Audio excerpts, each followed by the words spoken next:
नमस्ते विद्यार्थियों। अंतर्राष्ट्रीय संबंधों के अंतर्गत हम गुटनिरपेक्ष आंदोलन के बारे में अध्ययन कर रहे हैं।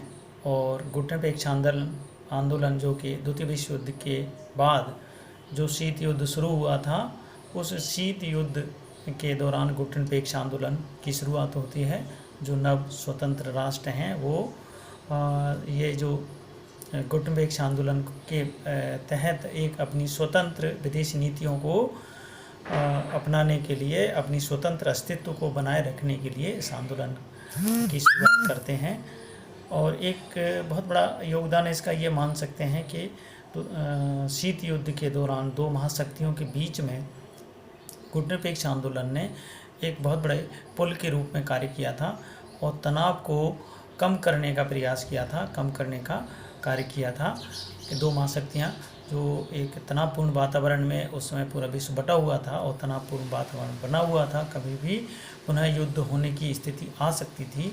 तो ऐसे वातावरण में ये माना जा सकता है कि गुटनिरपेक्ष आंदोलन ने जो आपस में दोनों के बीच में मध्यम या पुल बन करके दोनों महाशक्तियों को भिड़ने से रोकने में योगदान दिया था। और इसी का परिणाम ये था कि आगे चल कर के तनाव शिथिलता आई थी दोनों के बीच में, और तनाव शिथिलता आगे चल कर के शीत युद्ध समाप्ति के रूप में परिणित होती है।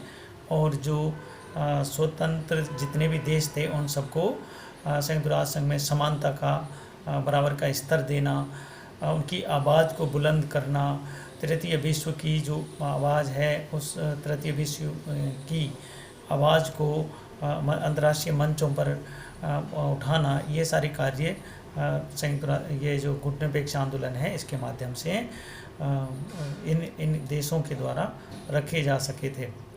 तो एक ऐसा मंच प्रदान किया था कि जो पिछड़े हुए और विकासशील देश हैं वो अंतर्राष्ट्रीय स्तर पर अपनी बातों को रख सकें और अपनी तरफ विश्व राजनीति को खींच सकें और उनकी समस्याओं को समाधान करने के लिए संयुक्त राष्ट्र संघ एवं अंतर्राष्ट्रीय मंचों द्वारा कोई उपाय या व्यवस्थाएं की जाएं और नई नीतियां बनाई जाएं। इस तरीके से गुटनिरपेक्ष आंदोलन के एक बहुत महत्वपूर्ण योगदान इस बीच में रहा था। परंतु गुटनिरपेक्ष आंदोलन में जैसा कि ये दावा किया जाता है कि ये आंदोलन दोनों गुटों से अलग रह करके या तटस्थ रह करके अपनी स्वतंत्र विदेश नीति को अपनाता है, अपना स्वतंत्र अस्तित्व रखता है, अपना विकास स्वयं ये देश करते हैं। किंतु जब हम 1950 से लेकर के 1961 में जब ये गुटनिरपेक्ष आंदोलन शुरू हुआ था और वहाँ से लेकर के और वर्तमान तक यदि हम दृष्टि डालें अंतर्राष्ट्रीय राजनीति के अंतर्गत, तो ये देखते हैं कि जो महाशक्तियाँ थीं उनमें ठीक है अपना आपस में तनाव था, सब कुछ था, लेकिन तनाव के बहुत सारे मुद्दे दोनों महाशक्तियों के बीच में इन्हीं गुटनिरपेक्ष आंदोलनों के देशों को लेकर के, इनकी समस्याओं को लेकर के, इन पर घुसपैठ होने के लेकर के या इन पर वर्चस्व बनाने के लिए, इन सब चीज़ों को लेकर के ही उनके बीच में तनाव हुआ था। और अंतर्राष्ट्रीय स्तर पर जितने भी विवाद इस बीच में हुए हैं वो ये गुटनिरपेक्ष आंदोलन के ज़्यादातर देशों की समस्याओं को लेकर हुए हैं। और इसके अलावा हम देखें कि अंतर्राष्ट्रीय स्तर पर जितने संघर्ष हुए हैं, अतिक्रमण हुए हैं, सैनिक कार्रवाइयाँ हुए हैं, वो ये गुटनिरपेक्ष आंदोलन के ज़्यादातर गुटनिरपेक्ष आंदोलनों के जो सदस्य हैं उनके बीच में ही देखने को मिलते हैं। हमें 1961 से और वर्तमान तक की जो गुटनिरपेक्ष आंदोलन चल रहा था, जिसको हम ये कहते हैं कि इसकी बहुत बड़ी उपलब्धि ये है कि युद्ध नहीं होने दिया, लेकिन संघर्ष जितने भी हुए, तनाव जितने हुए, वो सब गुटनिरपेक्ष आंदोलनों के सदस्यों की समस्याओं को लेकर के ही पैदा हुए थे अंतर्राष्ट्रीय राजनीति के स्तर पर।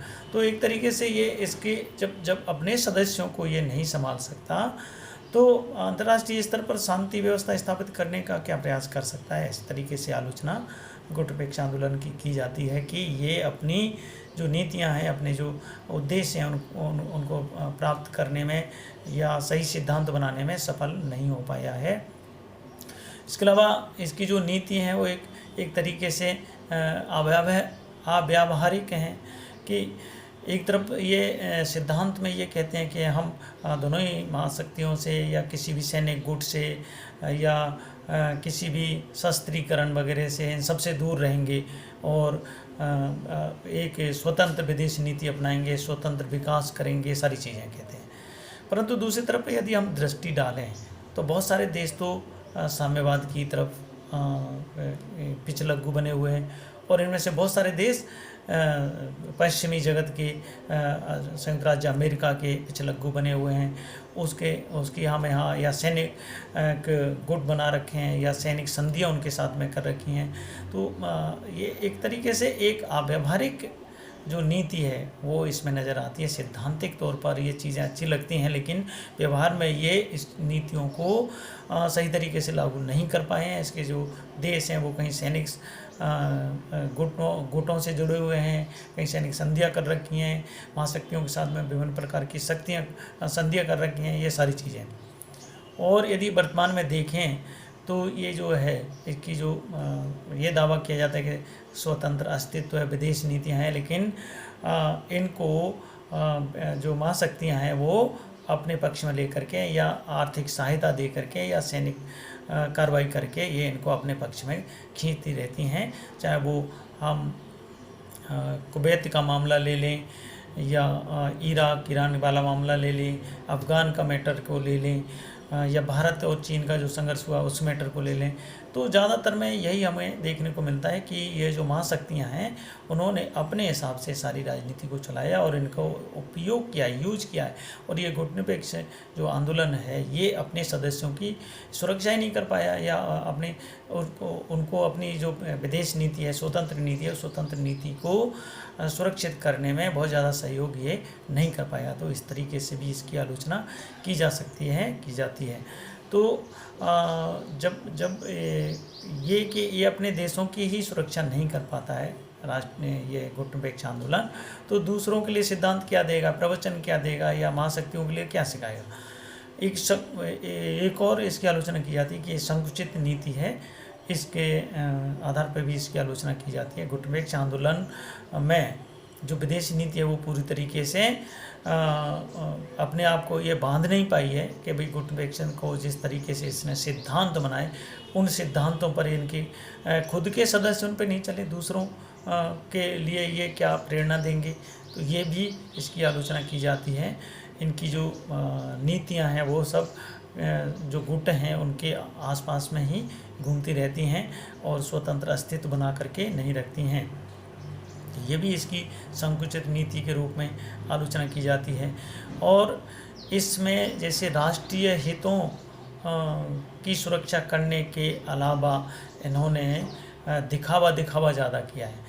अपनी खुद के राष्ट्र को सुरक्षित ये गुटनिरपेक्ष आंदोलन नहीं कर पाया है। जैसे भारत की जो गुटनिरपेक्षता की नीति थी, पंचशील की जो नीति थी, उसको चीन ने धज्जियाँ उड़ा दी।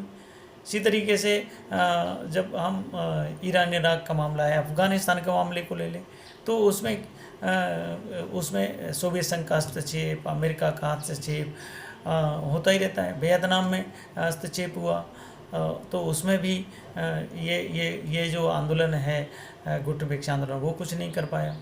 तो अंतर्राष्ट्रीय स्तर पर विभिन्न जो समस्याएं, क्यूबा का मामले को ले लें तो अंतर्राष्ट्रीय स्तर पर ये गुटनिरपेक्ष आंदोलन एक बहुत कारगर तरीके से कार्य नहीं कर पाई है। एक दिखावा ज़्यादा किया है इन्होंने, एक प्रोपेगेंडा टाइप का इन्होंने चलाया है नीति के रूप में।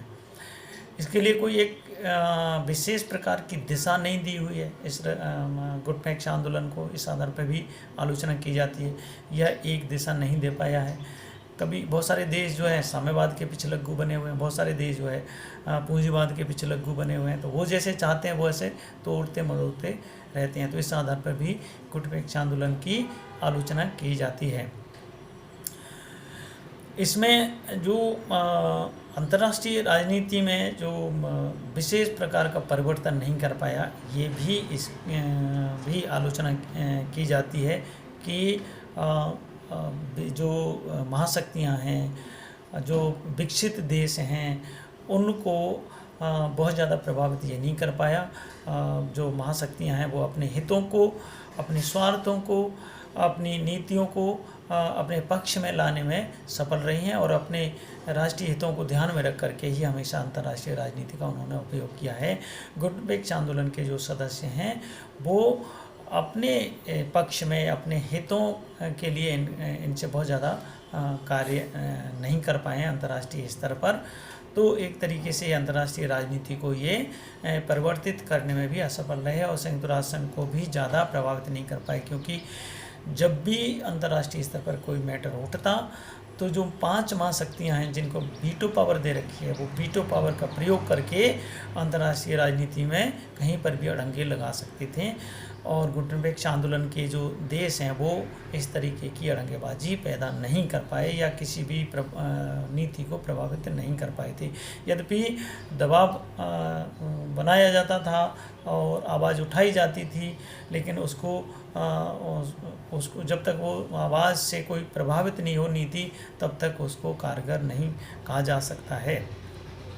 तो एक तरीके से ये जो इसके मूल्य हैं वो मूल्य एक कारगर मूल्य नहीं है, एक धरातल पर उतरे हुए मूल्य नहीं है, एक आदर्शवादी नियमों को लेकर चलते हैं खाली। और सबसे बड़ी बात यह है कि जो गुटनिरपेक्ष आंदोलन के देश हैं उन देशों में आज भी, जब से गुटनिरपेक्ष आंदोलन शुरू हुआ है, गठित हुआ है, तब से लेकर के आज तक भी बहुत सारे देशों में तानाशाही शासन चल रहा है, बहुत सारे देशों में राजशाही शासन चल रहा है।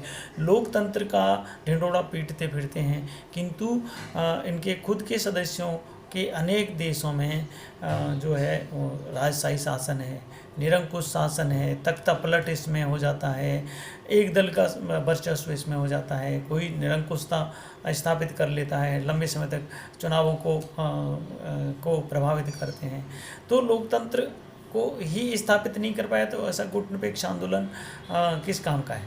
तो वो इसके जो सिद्धांत हैं वो मूल्य रहित भी, ये भी आधार पर भी इसकी आलोचना की जाती है। किंतु अंत में हम ये कह सकते हैं गुटनिरपेक्ष आंदोलन एक अंतर्राष्ट्रीय स्तर पर 2 महाशक्तियों के बीच में एक वातावरण, एक अच्छा वातावरण बनाने के लिए प्रयास किया गया था।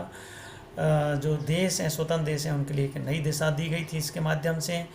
तो फिर भी इसकी आलोचना की जाती हैं, किंतु आलोचनाएं अपनी जगह पे हैं और इनके जो सिद्धांत रखे थे वो सारे प्राप्त, कोई भी सिद्धांत हमेशा प्राप्त नहीं होते, आदर्श हमेशा प्राप्त नहीं होते हैं, किंतु अंतर्राष्ट्रीय राजनीति पर एक तृतीय विश्व की आवाज़ के रूप में इस आंदोलन का एक महत्व है। दक्षिण में आपस में सहयोग बना है, वार्ता के माध्यम से सहयोग बना है, उत्तर दक्षिण में आपस में कॉम्बिनेशन बनने का प्रयास इसने किया है। तो इस तरीके से हम गुटनिरपेक्ष आंदोलन की आलोचना होते हुए भी हम इसके महत्व को नकार नहीं सकते हैं। आज इतना ही, बाकी आगे धन्यवाद।